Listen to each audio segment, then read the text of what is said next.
वो अपने बगीचों में गोबर और बाकी जैविक खाद का प्रयोग किया करता है, जिससे उसकी उगाई बहुत सी चीजें ताजा होती है और सभी ग्राहक उससे ही फल और सब्जियां खरीदते हैं।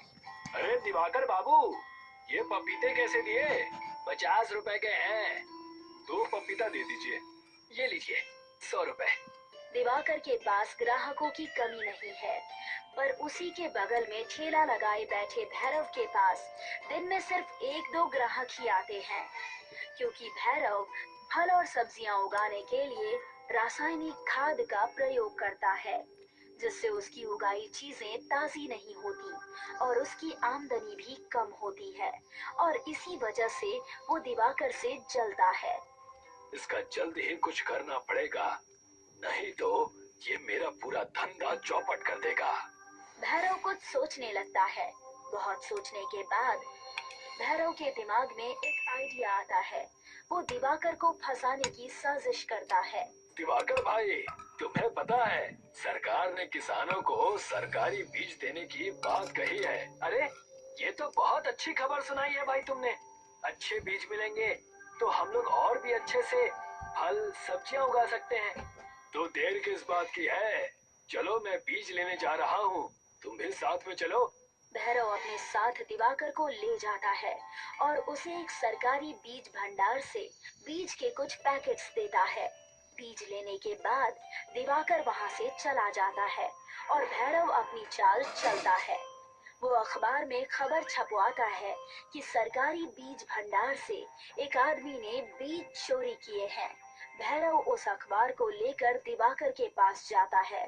देखो दिवाकर भाई, किसी ने सरकारी बीज भंडार से बीज चोरी किए हैं और तुम्हारे पास भी कुछ पैकेट बीज के हैं, इसीलिए पुलिस तुम्हें भी पकड़ सकती है।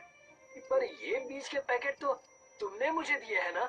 हाँ, मैंने दिए थे, पर ये बात पुलिस को थोड़ी पता है कि किसको बीज मिले हैं और किसने चोरी की है। तो अब मैं क्या करूं?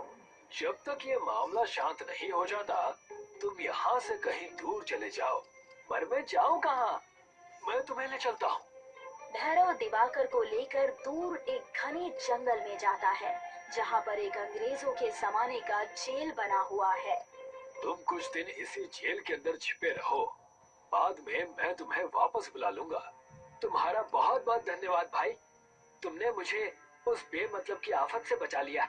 भैरव वहां से वापस आ जाता है और दिवाकर जेल के अंदर एक तहखाने में छिपकर रहने लगता है। अच्छा हुआ जो दिवाकर का बच्चा यहाँ से चला गया। अब लोगों के पास मेरी फल सब्जियाँ खरीदने के अलावा कोई दूसरा रास्ता नहीं होगा।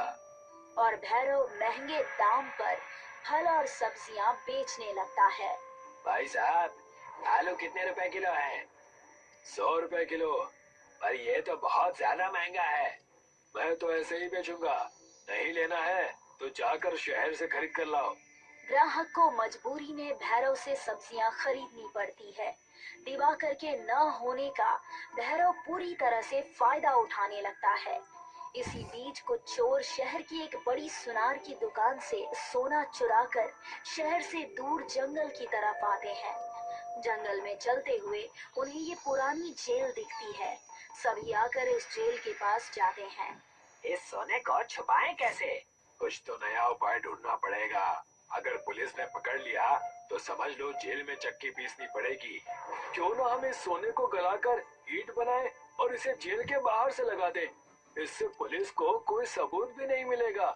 हाँ, ये तो बहुत अच्छा आइडिया है। वैसे तुम चोर हो, पर तुम्हारा दिमाग तो पुलिस से भी तेज है।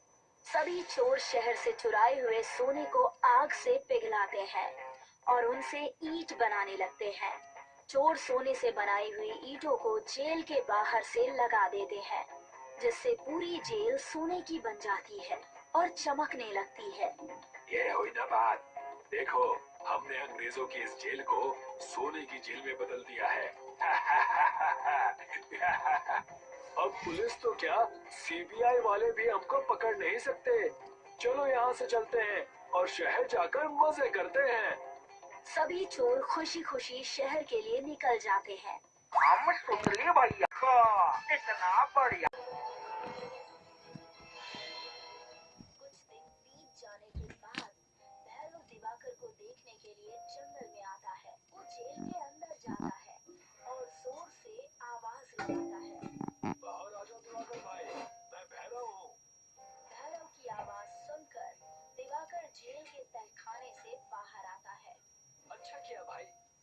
मुझसे मिलने आ गए, नहीं तो मैं यहाँ पर घुट घुट कर मर ही जाता।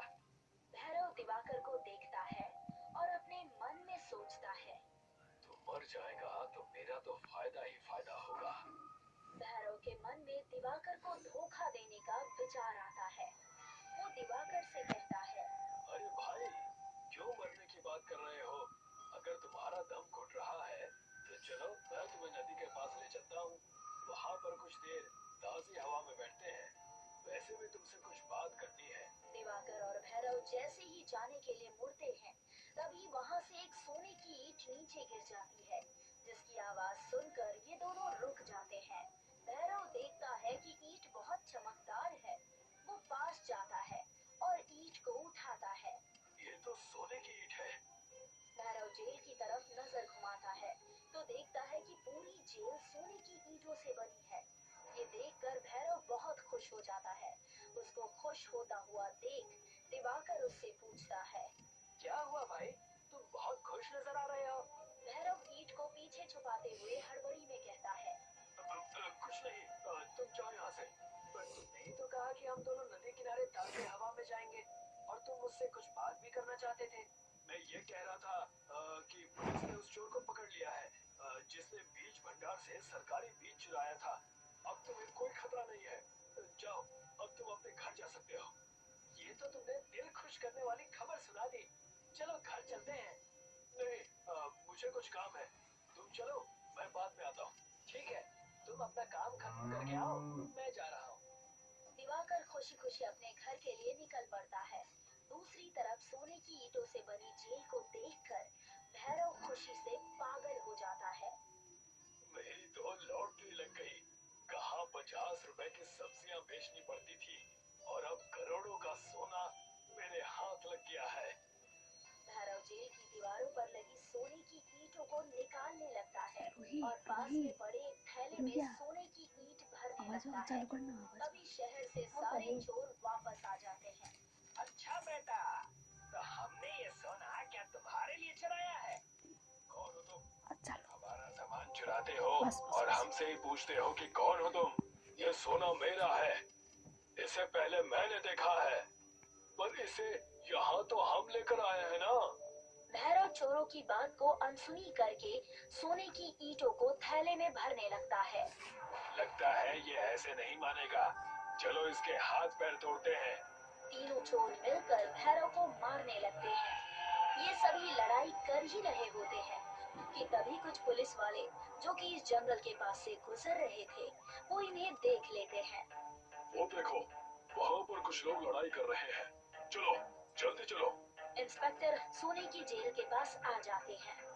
आप रे, इतना सारा सोना? ये सोना हमारा है। हमने इसे शहर से चुराया है।